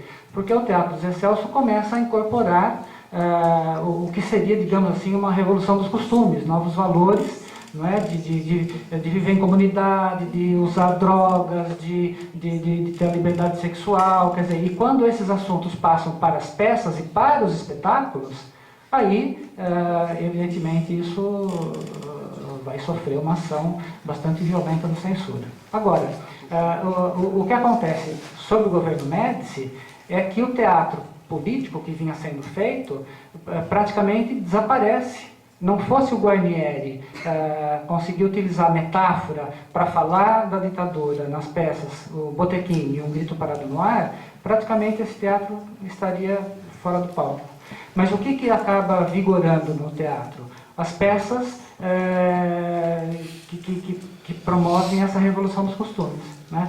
Uma peça do José Vicente chamada Hoje é Dia de Rock, de 71, foi o maior sucesso do ano no Rio de Janeiro, um espetáculo litúrgico, né? Quer dizer, o Zé Vicente diz no prefácio: não quero mais teatro que mande mensagens, eu quero que o teatro seja um ritual de comunhão de corpos. Então começa uma nova forma. Como? O próprio rap. Sim, tudo isso está dentro desse contexto. O espetáculo vai ser montado aqui pelo Ademar Guerra, aí tem cenas de nudez, a censura só deixa porque vão ficar na penumbra, né? Quer dizer, então é claro, o teatro muda, não é? Porque sob o governo Médici realmente a censura foi muito mais feroz, né? E agora, esse teatro político de esquerda, ele renasce no governo Geisel, ainda que a ditadura tenha continuado, há algumas frestas pelas quais o teatro de cunho nacional popular ressurge com Gota d'Água, com O Último Carro e assim por diante, né? Então você tem um caminho desse teatro político. que vai fazer o julgamento da ditadura, não é? Até 1979 e 80, as peças passam a falar de tortura, as peças, não é? Fazem, assim, denunciam a morte do Vladimir Herzog, quer dizer, as peças fazem esse julgamento da ditadura. Só que quando o país reencontra o caminho da democracia, esse teatro político desaparece. É impressionante. Assim, primeiro porque o Paulo Pontes e o Vianinha morrem muito cedo. E o Guarnieri não encontra mais, digamos assim, como fazer teatro. O Boal está fora do Brasil, está exilado. Né? Quer dizer, e o Zé Celso está sem atividades nessa altura. Né? Quer dizer, então, muda muito. Mas você tem razão. É preciso chamar a atenção também para essa outra vertente do teatro brasileiro, que foi importante, que teve público e que teve peças bonitas, espetáculos importantes e bonitos também. Né?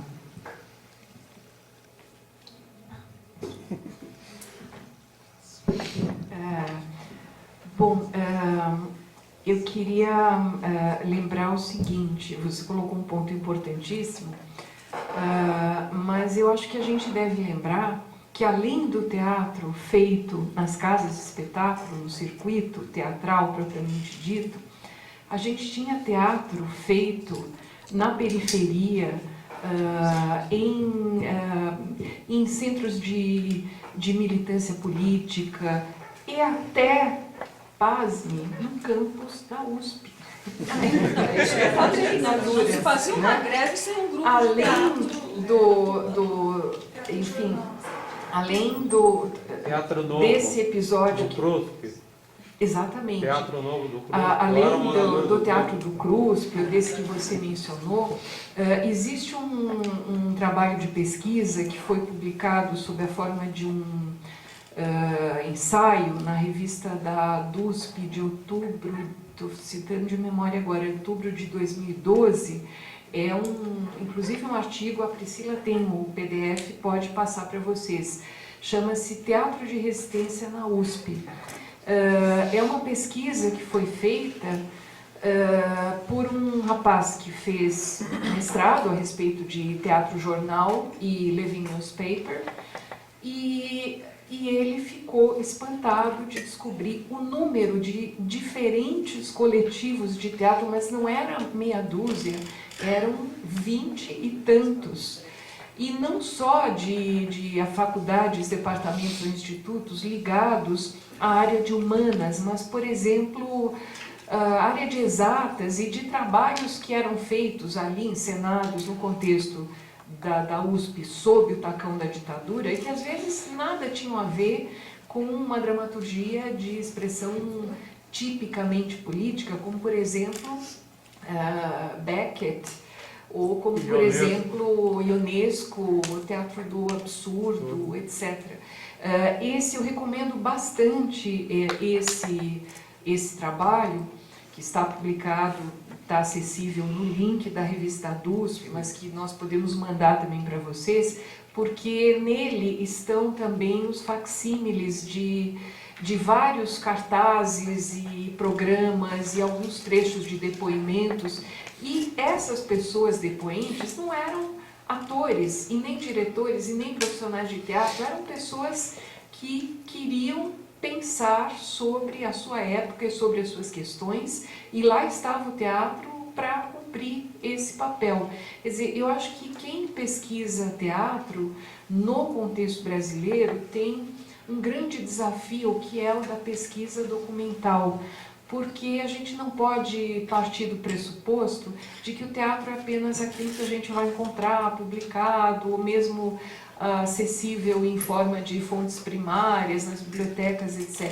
Existe muito trabalho de pesquisa para ser documentado. Eu vou falar uma coisa que pode parecer até um pouco surpreendente, mas no âmbito de trabalho da teologia da libertação, muita coisa teatral foi feita com operários, com pessoas que nada tinham a ver com o universo do teatro profissional. Isso é material de pesquisa que está desaparecendo sem ser documentado. né? Quer dizer, eu acho que a realidade do pesquisador de teatro brasileiro, aqui onde a gente está, é de ter que ser arqueólogo, detetive em primeiro lugar, antes de conseguir constituir o seu próprio corpus, né? Então, eu acho que isso é muito importante, de fato. Agora, como você falou, não era só o PCB, não era só o PCdoB, de fato, os próprios participantes, por exemplo, do Teatro Jornal, estive ontem com a Dulce Muniz no Teatro Leni Guariba, e elas estavam falando a esse respeito, tinham diferentes histórias de militância, né? Diferentes organizações, Ala Vermelha, ALM, etc, etc. Quer dizer, as ligações políticas e os papéis que o teatro teve nesse contexto histórico estão ainda muito aquém de ter sido suficientemente documentados, levantados. Eu acho que referências importantes são, no primeiro momento, o livro da Silvana Garcia, Teatro da Militância, que faz um primeiro mapeamento, e eu acho que tem outras pesquisas atualmente de caráter acadêmico ainda não publicadas. Esse o livro desse rapaz, autor desse artigo, Teatro de Resistência na USP, ainda não saiu, vai sair publicado em breve, chama-se Coisas de Jornal. E ele trata do processo do teatro jornal, que não era nem dramaturgia, era agente próprio mesmo, feito em qualquer lugar. A Dulce nos deu um depoimento em que ela falou, a gente fazia 5, 6 apresentações por dia, né? Ela não é a única depoente, tem vários outros depoimentos. O Adriano Diogo, no dia da aula pública sobre o professor Décio Almeida Prado, ele nos deu um depoimento também nesse sentido, e o Adriano Diogo nunca foi um ator. Então eu acho que, de fato, acho que você tocou um ponto muito importante que merece toda a atenção de pesquisa, de interesse de todo mundo. E que, né, essa proliferação de grupos e tal, para além dos limites profissionais, né, ou profissionalizantes, faz pensar o acadêmicos de estudos sobre teatro, faz pensar o quanto, que época dialógica, né, assim, isso está ligado a um alargamento de toda maneira da esfera pública, que mesmo depois de 64 foi acontecendo, né, e que depois aí realmente, né, foi mais, mas mesmo assim continuou, né, porque o teatro jornal é fundamentalmente dos anos 70, né, e eu queria fazer 2 perguntas, assim, na verdade, para o João Roberto especificamente, você falou do sistema Coringa, e aí você lembrou do Anatol Rosenfeld, que faz uma crítica pesada, né, ao sistema Coringa, é uma crítica muito, muito viva, né, ainda hoje a gente... eu gosto... bom, mas achei muito interessante que você fala que o Boal...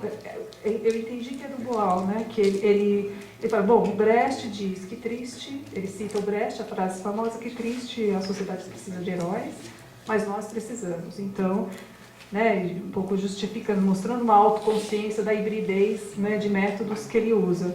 Aí eu pensei nessa hora, né, eu nunca tinha pensado dessa perspectiva, que eu não sabia, isso não aparece na crítica da Anatol, e se o herói tá para o teatro, quer dizer, a necessidade de usar o herói, de alguma maneira, como o populismo está para a sociedade brasileira, quer dizer, a forma de realizar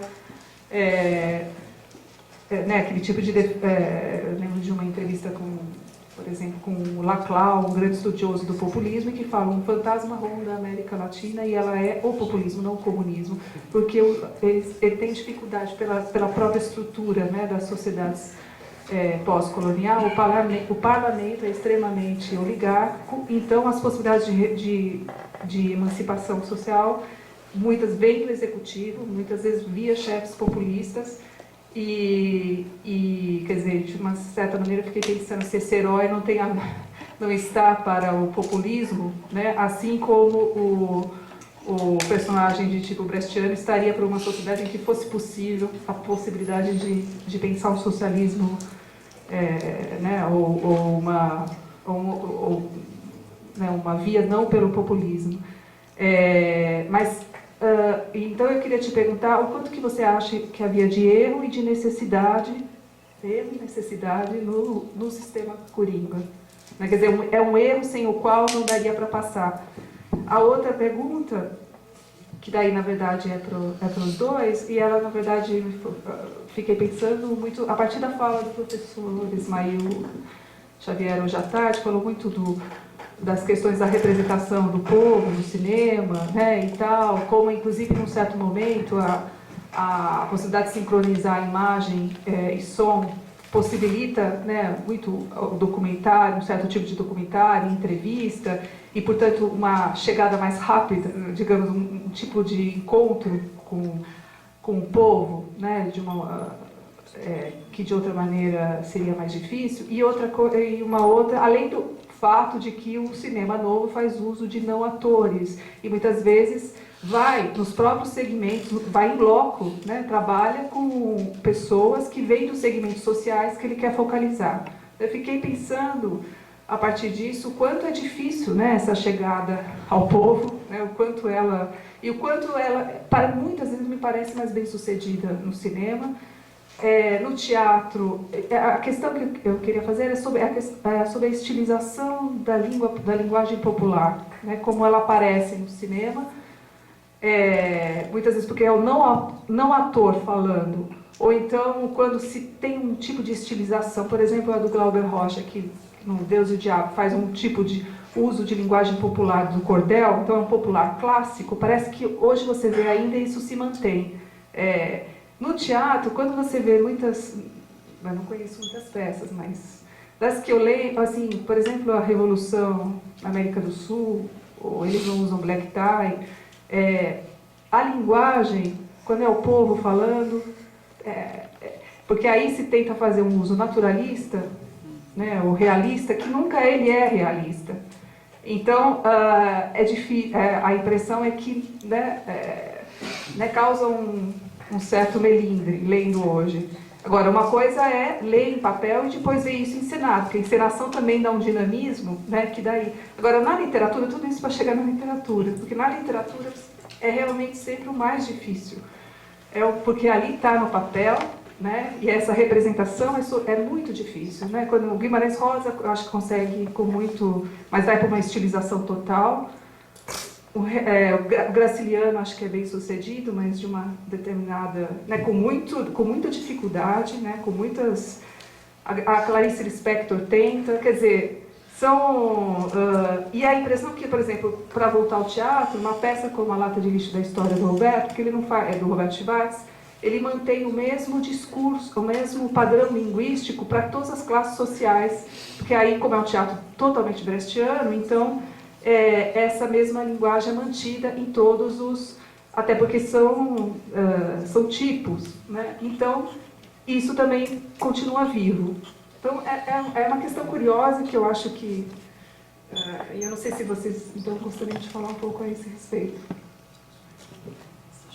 Posso falar rapidamente, já que você perguntou do sistema Coringa? Rapidinho, porque já são quase 4h30.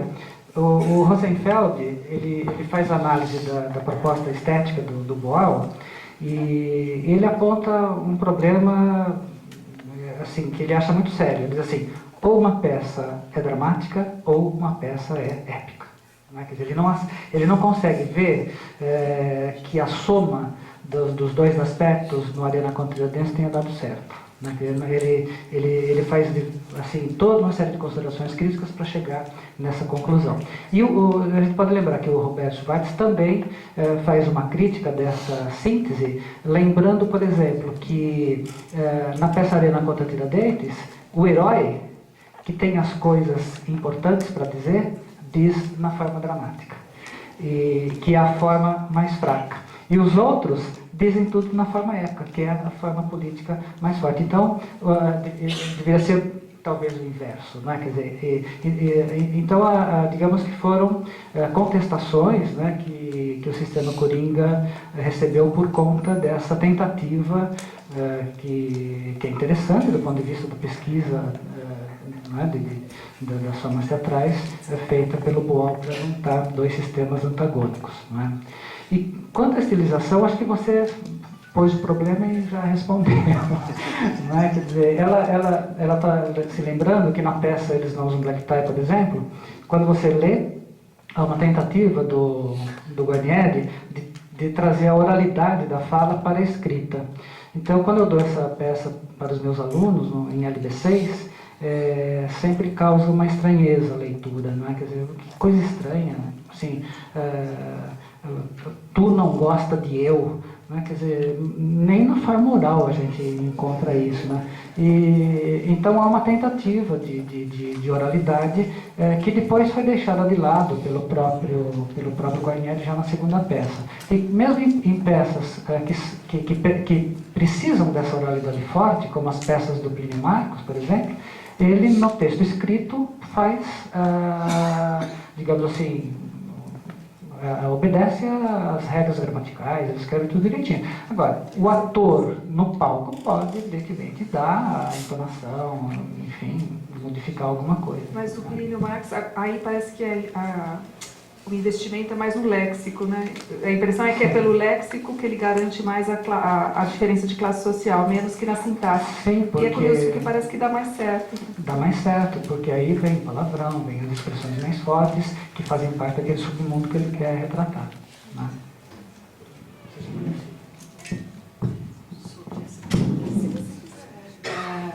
Bom, eu acho o seguinte, a Priscila falou em duas peças extremamente importantes, Eles Não Usam Black Tie e Revolução na América do Sul. Uma é dramática e a outra é épica. Né? Então, nesse sentido, a representação do popular se dá de uma maneira muito diferente. O que pode soar estranho hoje para os padrões nossos de entendimento do que seria uma boa representação do popular, e aí fazendo um parêntese, nós temos sido colonizados por décadas e décadas de televisão, cinema, mídias diversas, etc. Né? Eu acho que é importante a gente olhar para essa linguagem de um ponto de vista historicizado, né? Porque o que estava sendo feito ali era um processo de representação do proletariado. Isso não era habitualmente feito. A geração que precede o Boal, o Guarnieri, o Viana, não delegou a experiência, não passou esse bastão, e eles fizeram isso a partir de um aprendizado que ia se dando na prática. Quer dizer, eu acho que para a gente, do ponto de vista do que isso representou, até esse estranhamento do tu gosta de eu, pode ser interessante, né? Porque está aí uma tentativa de descoberta de uma natureza que não vai se resolver só pela via do naturalismo, ou daquilo que vai ser digamos, a expressão coloquial, etc. Eu falo isso um pouco porque, como dou uma disciplina chamada Introdução ao Teatro, e muitas vezes, por exigência da disciplina, alunos vão ao teatro pela primeira vez na vida. E muitas vezes eles vêm me dizer, mas eu achei muito exagerado, os atores falam de um jeito que ninguém fala. E então eu acho que são questões que precisam ser colocadas, e esses diálogos, tanto os estilizados pelo aspecto de classe da representação épica, ou estilizados do ponto de vista de uma representação dramática do operário, elas podem ser interessantes, né? Podem ser muito interessantes, e a gente pode aprender muito. Com a questão do populismo, a Priscila fez uma ligação entre a figura do herói e o populismo. se haveria se eu bem entendi, se haveria um elo entre uma coisa e outra. Me ocorrem duas peças. O Papa Eguirte, do Vianinha, é uma peça que trata do declínio político de um ditador de uma republiqueta fictícia da América Latina, o Papa Eguirte, né, no momento em que as ditaduras da América Latina já não interessavam mais à hegemonia norte-americana. E o Papa, ele tem essas duas características. Ele é um populista, mas ele é um populista que está exilado e que está tentando se articular para voltar ao poder, né, no contexto da peça. E é uma peça em que o Viana está olhando para a Latinoamérica de uma maneira muito interessante e dialoga exatamente com isso, né? E outra peça que me ocorre, que é essa relação entre... Mas aí, do ponto de vista do que seria a representação de um, entre aspas, herói, né? Eu acho que o Rasga Coração é uma peça do Vianinha em que ele coloca em cena uma figura importantíssima, que é o lutador, o militante anônimo do PCB, que durante décadas e décadas dedicou a sua energia de trabalho, o seu dia a dia, o seu foco de atenção e de energia às tarefas da luta partidária e que está naquele momento sendo colocado em questão pelo seu filho de 17 anos, que o questiona, dizendo: você é o revolucionário do ônibus 415, que pega o ônibus com o dinheirinho trocado na mão para não brigar com o cobrador, etc, etc. Né? Quer dizer, eu acho que é um padrão de representação extremamente interessante, que o Viana está lidando com uma síntese da história do país, está fazendo a crítica do PCB, sem ele nunca ter se desligado do PCB, e está colocando perspectivas de dramaturgia que tanto tem uma nucleação em torno de um cerne doméstico, familiar, de vida privada, como tem uma implosão na direção de várias épocas, de vários tempos, com várias linguagens, e ele faz isso de uma maneira primorosa, extremamente desafiadora do quanto ele conseguiu representar do país naquele trabalho. E acho que me fez pensar nisso, o que você perguntou.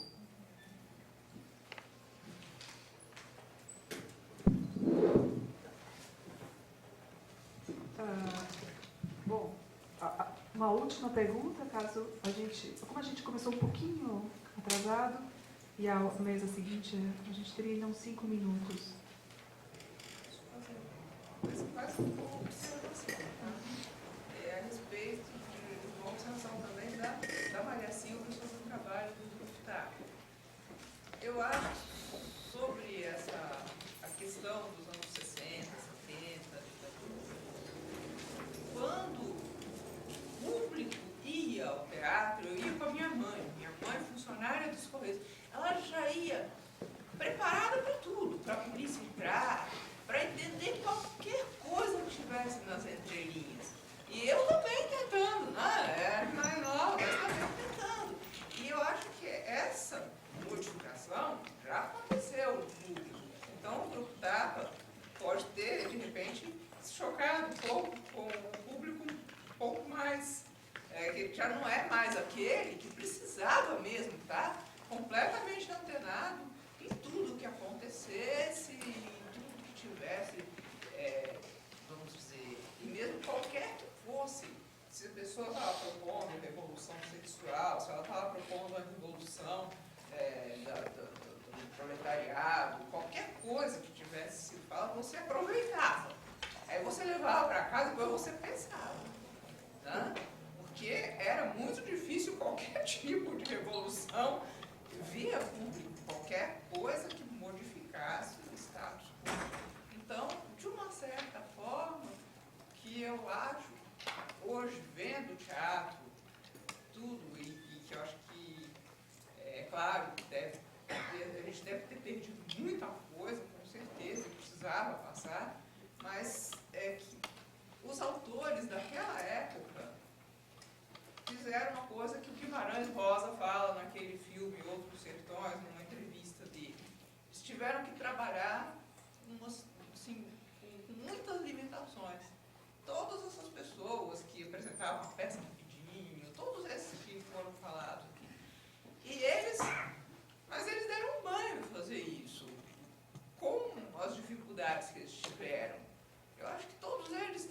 parabéns.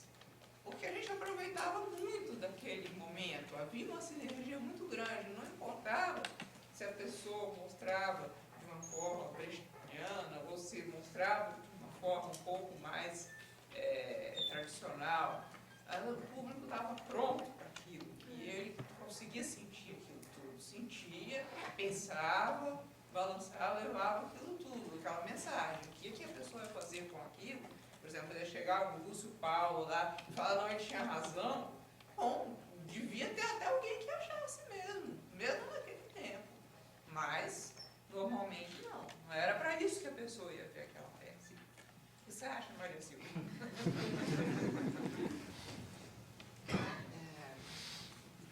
Maria Amélia, eu acho que a questão é que o momento ao qual me referi, da apresentação no contexto pré-estreia, que o Tapa fez no Teatro Paulo Herói, os secundaristas lá assistindo, alguns falaram, não, mas o Lúcio tinha razão, porque ele tinha mesmo que ir à luta, que subir na vida.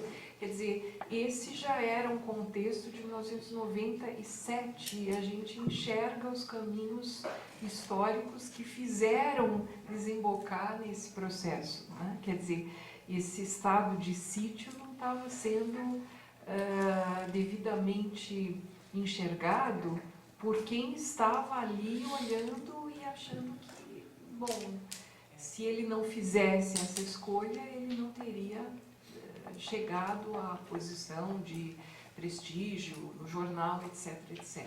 Né? Quer dizer, acho que isso mostra que o contexto de estudo da peça demanda questões que têm um papel muito importante. Né? E as questões não necessariamente estão prontas, elas precisam ser trabalhadas. Né? Aí por quem estuda, por quem leciona, por quem encena, enfim. Não sei se foi isso que você perguntou. É isso, eu acho que quando o público muda, talvez o pessoal tem que encontrar um novo caminho para passar uma mensagem, né, que no caso ele era um traidor. Né? Ele é um traidor, ele é um vilão, de uma certa forma. Né? Mas, para mostrar isso, sei lá, talvez precisasse de alguma coisinha ali, que eu tenho certeza que o pessoal do Tapa, enquanto não descobrir direitinho, não vai ficar feliz.